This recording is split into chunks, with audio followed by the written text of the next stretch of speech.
¿Te imaginas ver una pantalla con 2200 misiles en tu dirección? Los 4 minutos que casi convirtieron un error de software en una guerra nuclear. Son las 3:00 de la madrugada. La pantalla se enciende. 2200 misiles. En camino. Ahora mismo. El operador parpadea. Lee de nuevo. Los números no cambian. En el pasillo, alguien ya está corriendo. En otra sala, un teléfono suena. Luego otro. Luego 10. Los cazas nucleares encienden motores en la pista. No esperan orden, solo esperan la señal. Hay 6 minutos antes del impacto. 6 minutos para decidir si este país responde. 6 minutos para decidir si el mundo termina esta noche. Y en algún lugar de esa sala, alguien está mirando una pantalla secundaria. Quieto, en silencio, porque algo no cuadra. Antes de contarte qué pasó esa noche, quédate hasta el final del video. Creamos una canción original sobre esta historia. Una sola pieza, compuesta para este momento. Si llegas al final, la escuchas completa. Te dejo una probadita del coro. El fin del mundo estaba en pausa. Ahora sí, regresamos a la historia. William Odom no era el tipo de persona que aparece en los libros de historia. Era el tipo de persona que los hace posibles. Tenía 42 años en noviembre de 1979. Llevaba 14 años trabajando en sistemas de alerta temprana para el Comando de Defensa norteamericano, el NORAD, ese búnker enterrado en las entrañas de la montaña Cheyenne en Colorado, diseñado para sobrevivir casi cualquier cosa menos lo que estaba a punto de enfrentar esa noche. Odom llegaba siempre con un café en termo azul, de esos que tienen la pintura descarapelada en la tapa. Lo había tenido desde que su esposa se lo regaló en su primer aniversario de trabajo en la base, 11 años atrás. El café nunca sabía bien a esas horas, pero el termo sí, era un ancla, algo que decía, eres una persona normal que va a trabajar y va a volver a casa. Sus colegas lo describían como metódico, quieto, el tipo que revisaba 2 veces lo que otros revisaban una. No era un héroe en ningún sentido cinematográfico, no tenía un arco narrativo, llevaba lustros haciendo lo mismo. Monitorear, verificar, reportar, una cadena de acciones que en condiciones normales era tan rutinaria como revisar el correo en la mañana. Pero esa noche, a las 13 a.m., sus condiciones normales se rompieron, y su hábito de verificar 2 veces ese rasgo que sus supervisores a veces encontraban lento, incluso molesto, se convirtió en la diferencia entre un error y una catástrofe. Antes de llegar a esa pantalla, hay que entender el mundo en que vivía. No el mundo de noviembre de 1979 en general, sino el mundo específico de ese búnker, de esa cadena de mando, de esa tecnología que nadie entendía del todo, ni siquiera los que la habían construido. 1979 no era el año más tenso de la Guerra Fría, pero era uno de los más confusos. La Unión Soviética había invadido Afganistán ese mismo año. El Shah de Irán había caído. Jimmy Carter firmaba tratados de paz con una mano y aprobaba presupuestos militares con la otra. En Washington nadie sabía bien si el mundo estaba mejorando o empeorando, y esa ambigüedad era en sí misma una forma de peligro. El NORAD, el Comando de Defensa Aeroespacial de América del Norte, existía desde 1958. Su misión era simple en teoría, detectar cualquier ataque nuclear soviético con suficiente antelación para que Estados Unidos pudiera responder. La lógica de la disuasión mutua dependía de eso. Si los soviéticos sabían que un primer golpe no eliminaría la capacidad de respuesta norteamericana, teóricamente no atacarían. Era un equilibrio del terror, y el NORAD era el mecanismo que lo sostenía. Pero detectar un ataque con suficiente antelación requería tecnología que en 1979 todavía estaba siendo inventada sobre la marcha. Dato en pantalla. El sistema de alerta temprana del NORAD en 1979 procesaba datos de múltiples fuentes, satélites, radares terrestres, sensores de infrarrojos. Ninguno era infalible por sí solo. El sistema de alerta del NORAD funcionaba con varias capas. Primero, los satélites de detección de lanzamientos, los llamados DSP, Defense Support Program, que orbitaban la Tierra y detectaban el calor de los cohetes al despegar. Luego, una red de radares terrestres en el Ártico, y finalmente, sistemas de análisis computarizado que integraban toda esa información y la traducían en alertas. El problema con esos sistemas era el mismo problema que tiene cualquier tecnología nueva en manos de instituciones viejas. Nadie los entendía del todo. Los ingenieros que los diseñaron no eran los mismos que los operaban. Los operadores que los usaban no eran los mismos que los mantenían. Y los militares que tomaban decisiones basadas en ellos a menudo no tenían ni idea de cómo funcionaban por dentro. Hay una comparación que sirve aquí. Imagina que tienes una alarma antirrobo en tu casa. Confías en ella. Pero un día alguien que trabaja en la instaladora de alarmas comete un error y conecta el sistema de demostración al panel real. Esa noche la alarma se activa. Tú sales corriendo con el bate de béisbol. El vecino llama a la policía. La policía viene con sirenas. Y todo eso porque alguien dejó enchufado el equipo equivocado. Ahora haz esa historia 200 veces más grande, y dale a los involucrados acceso a armas nucleares. Porque en 1979, el sistema computarizado del NORAD tenía una capacidad que nadie había pensado bien hasta sus últimas consecuencias. Podía correr simulaciones de ataque, ejercicios, entrenamientos, escenarios hipotéticos donde operadores practicaban cómo responder si en algún momento los soviéticos lanzaban misiles de verdad. Esas simulaciones corrían en cintas, casetes magnéticos que contenían datos ficticios, ataques que nunca ocurrieron, trayectorias que no existían, números que alguien había inventado para entrenar a los equipos. Y en noviembre de 1979, uno de esos casetes fue conectado al sistema real. Nadie sabe exactamente quién lo hizo. Nadie lo ha reconocido jamás de manera pública. Lo que sí sabemos, con documentos desclasificados, con testimonios de funcionarios, es lo que pasó después. Eran las 13 de la mañana del 9 de noviembre de 1979. El turno nocturno en el NORAD era considerado el más aburrido. No pasaba nada de noche. Había pasado nada de noche durante 20 años. La rutina se había vuelto tan predecible que algunos operadores la describían como vigilar una puerta que nadie había intentado abrir jamás. William Odom llevaba 5 horas en turno cuando las pantallas se volvieron locas. Primero un misil, luego 10, luego 100. Luego la cifra se estabilizó en 2.225 misiles soviéticos intercontinentales en ruta hacia territorio norteamericano. El tiempo estimado hasta el primer impacto, 6 minutos. Aquí hay que detenerse, porque en ese momento se activó algo en el cerebro de todos en esa sala que tiene nombre en la literatura psicológica. Se llama automaticidad situacional. Es el proceso por el cual los seres humanos, entrenados para responder a ciertos estímulos de cierta manera, responden exactamente de esa manera cuando el estímulo aparece, sin pasar por el filtro consciente del análisis. Lo que en un café le explicarías a un amigo diciendo, cuando el cuerpo sabe qué hacer antes que la mente. Los operadores habían entrenado para esto, habían simulado esto, sabían los pasos exactos que debían seguir si las pantallas mostraban un ataque. Aquí hay una segunda detención necesaria. Porque en este punto entró en juego otro mecanismo psicológico que los investigadores del caso han señalado repetidamente. Se llama sesgo de confirmación. La tendencia humana a buscar información que confirme lo que ya creemos, e ignorar o minimizar la que lo contradice. Y su cerebro, entrenado durante años para reconocer esa imagen como la peor amenaza posible, comenzó a procesar todo lo demás en función de esa certeza. Los datos que confirmaban el ataque se volvían más reales. Los que no encajaban, las pequeñas inconsistencias, las lecturas que no terminaban de coincidir, se volvían ruido de fondo.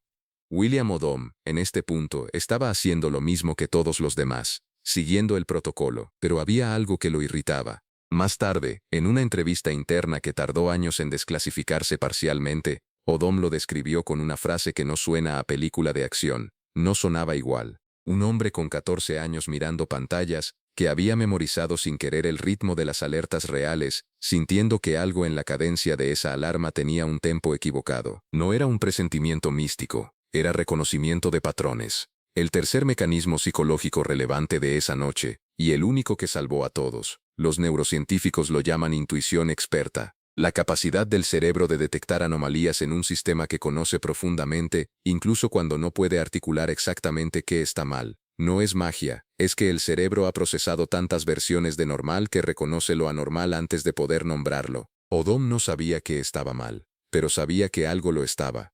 Tomó una decisión que no estaba en el protocolo, miró hacia el sistema de confirmación satelital secundario. Ese sistema, técnicamente los satélites DSP en órbita geoestacionaria, existía precisamente para esto. Para confirmar de manera independiente que lo que mostraban las pantallas del sistema principal era real. Dos fuentes distintas, dos formas de verificar, era el paso que el protocolo suponía que ocurriría automáticamente. Pero en esa madrugada, en el caos de los primeros minutos, nadie lo había hecho todavía. Odom lo hizo. Los satélites DSP no mostraban nada. 0 lanzamientos, 0 trayectorias, 0 misiles, 2 sistemas mirando el mismo cielo. Uno gritando el apocalipsis, el otro en silencio total. Aquí está el momento que debería haberse convertido en el freno de emergencia. La señal obvia, en retrospectiva, de que algo estaba mal, Y sin embargo, y esto es lo que hace que este caso sea tan perturbador para cualquier persona que lo estudia en serio, no fue obvio en el momento. Porque Odom se enfrentó a una pregunta que no tiene respuesta fácil incluso sentado cómodamente en una silla a 45 años de distancia. ¿Cuál sistema le creó? El sistema principal decía que había un ataque. El secundario decía que no.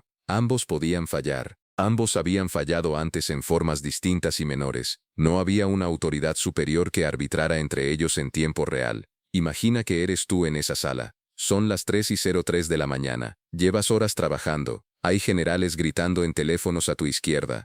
Casas nucleares encendiendo motores a 20 kilómetros. Y tienes dos pantallas que te dicen cosas opuestas. ¿A cuál le crees? La respuesta fácil, la respuesta que el protocolo empujaba, era creerle al sistema principal. Era el sistema primario por una razón. Había sido validado durante más tiempo. Era el que todos en esa sala conocían mejor. Y si Odom se equivocaba, si el sistema secundario era el que fallaba, y no reportaba la discrepancia, el resultado era que el país no respondía a un ataque real. Eso tenía un nombre. Lo llamaban el escenario de sorpresa, el peor de todos los mundos. Pero Odom reportó la discrepancia de todos modos, no con certeza, no diciendo esto es una falla, diciendo, hay una inconsistencia entre los dos sistemas y necesito que alguien la evalúe ahora. Esa frase, ese reporte de inconsistencia, no de certeza, es lo más importante que ocurrió esa noche. Y lo más probable es que Odom no supiera que estaba tomando la decisión más importante de su vida. Los que estudiaron el caso después señalan que muchos operadores en su lugar no habrían reportado, no por cobardía o negligencia, sino porque reportar una inconsistencia en medio de una alerta activa es, en muchos sistemas militares, lo equivalente a gritar que el rey está desnudo en medio de una ceremonia de coronación. La presión institucional empuja hacia la confirmación del sistema, no hacia la duda de él. Odom gritó que el rey estaba desnudo. Son las 3:04.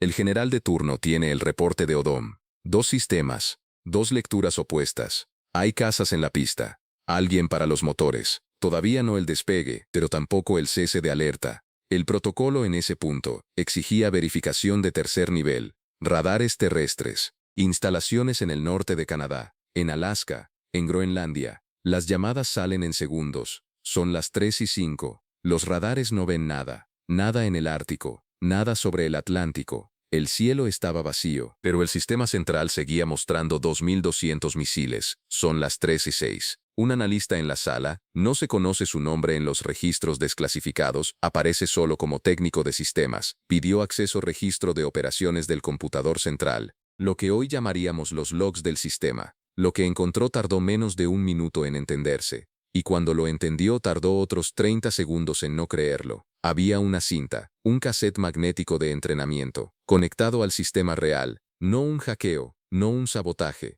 no una falla de hardware. Alguien, en algún punto de ese turno o del anterior, había conectado un cassette de simulación de ejercicio al sistema operativo real del NORAD, y el sistema había procesado los datos ficticios como si fueran datos reales. 2.200 misiles soviéticos que nunca existieron, corriendo en un programa de entrenamiento diseñado para enseñarle a los operadores cómo sería un ataque, desplegados frente a los ojos de los operadores que los programas habían entrenado. Son las 3:07. La alerta se cancela. Los cazas apagan motores. Los teléfonos que estaban localizando al presidente Carter son desconectados. Alguien en esa sala dice algo. No hay registro de qué fue exactamente. Hay testimonios de que hubo silencio primero. Mucho silencio. Luego alguien preguntó quién había conectado la cinta. Nadie respondió. Eso también es parte del registro, no de los documentos oficiales. Esos fueron redactados y clasificados por años, sino de los testimonios informales que investigadores y periodistas reunieron décadas después. La sala se quedó callada, y la pregunta de quién había puesto la cinta quedó, en términos prácticos, sin respuesta pública definitiva. Lo que sí se sabe, en 4 minutos y 38 segundos, ese es el tiempo que los registros muestran entre la primera alerta y la cancelación. El mundo estuvo más cerca del fin de lo que la mayoría de la gente supo en ese momento o sabe todavía. 4 minutos. El tiempo que tarda en hervir agua. El tiempo de una canción corta. El tiempo entre que suena el despertador y decides si te levantas o le das 5 minutos más. Lo que pasó después fue, en muchos sentidos, tan revelador como lo que pasó durante. La investigación interna determinó que el error fue resultado de un procedimiento operativo deficiente. Las cintas de simulación y los sistemas reales no tenían las salvaguardas necesarias para impedir exactamente lo que había ocurrido. No había una barrera física ni digital que hiciera imposible conectar lo uno con lo otro. Se implementaron correcciones, se agregaron protocolos, se crearon listas de verificación más estrictas para el manejo de materiales de entrenamiento cerca de los sistemas activos, pero ninguna de esas correcciones se anunció públicamente en ese momento. El incidente fue clasificado. El gobierno de Carter no lo hizo público, la prensa no lo supo, el mundo no lo supo. William Odom continuó trabajando en el NORAD. No recibió medalla, no hubo ceremonia, no hubo reconocimiento público. Su reporte de inconsistencia, el acto que interrumpió la cadena de escalada, quedó en archivos que el público no vería por décadas. Hay una ironía en lo que le pasó al técnico anónimo que encontró la cinta. Según relatos no confirmados pero persistentes entre investigadores que estudiaron el caso, ese analista fue transferido a otro departamento en los meses siguientes. La versión oficial era una reasignación de rutina, pero en los pasillos del NORAD la historia era otra. Alguien había encontrado algo que nadie quería que encontrara, y a veces encontrar la verdad tiene un costo extraño.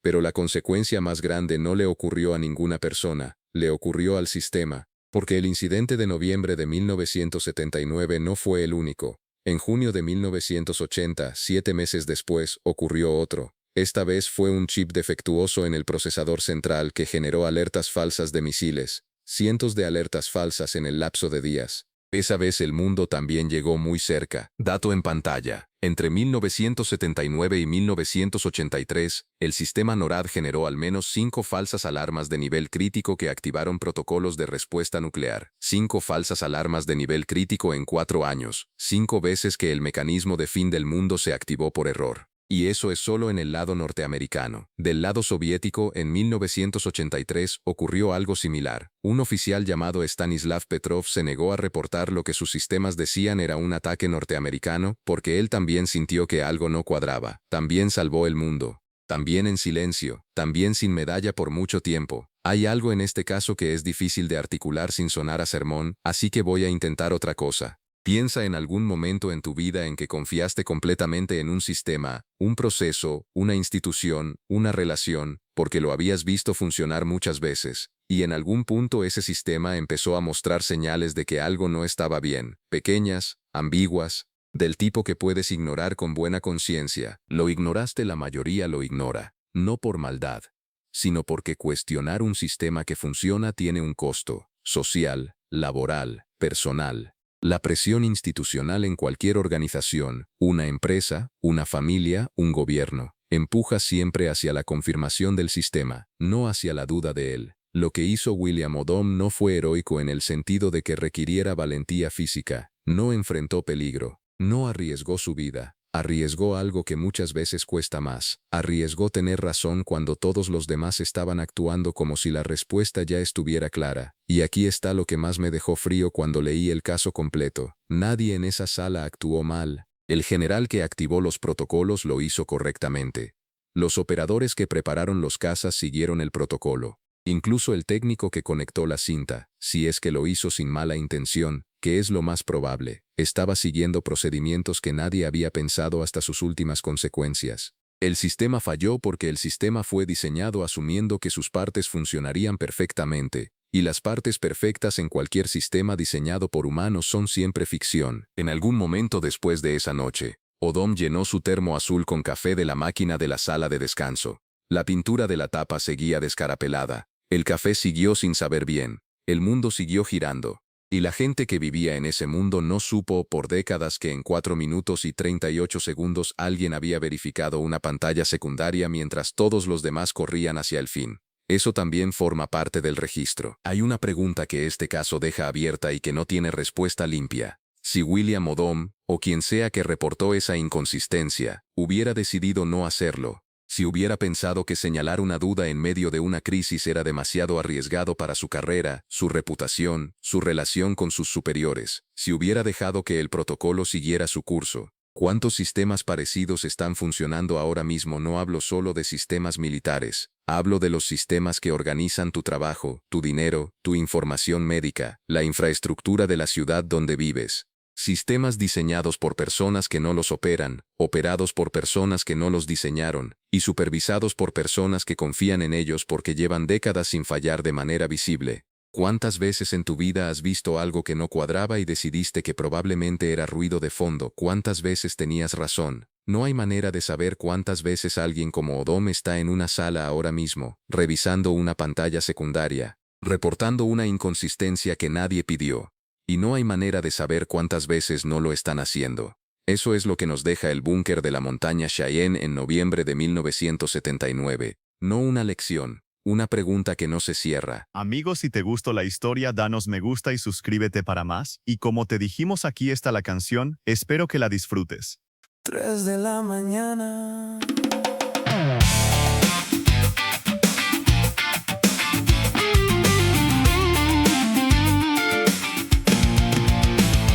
Son las 3 de la mañana en Colorado. La montaña Cheyenne guarda su silencio de piedra. Hay café que ya no calienta, hay un termo azul sin pintura en la tapa. De pronto la pantalla verde dice una cifra que no quiero leer.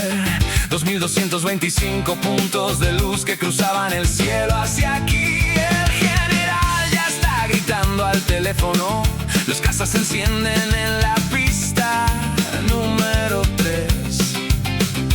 6 minutos, dicen 6 minutos. ¿Y a quién le pregunto si esto es real? Hay otra pantalla, nadie la miró todavía.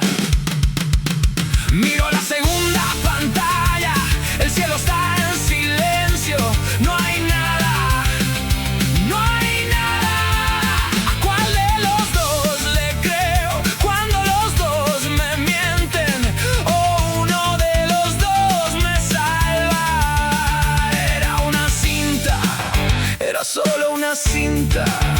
El fin del mundo estaba en pausa.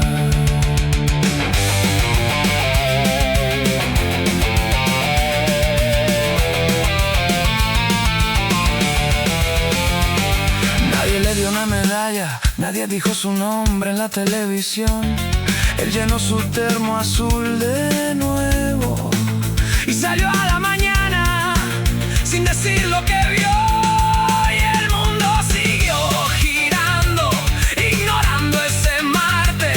De noviembre del 79, en que alguien revisó 2 veces lo que nadie más revisó.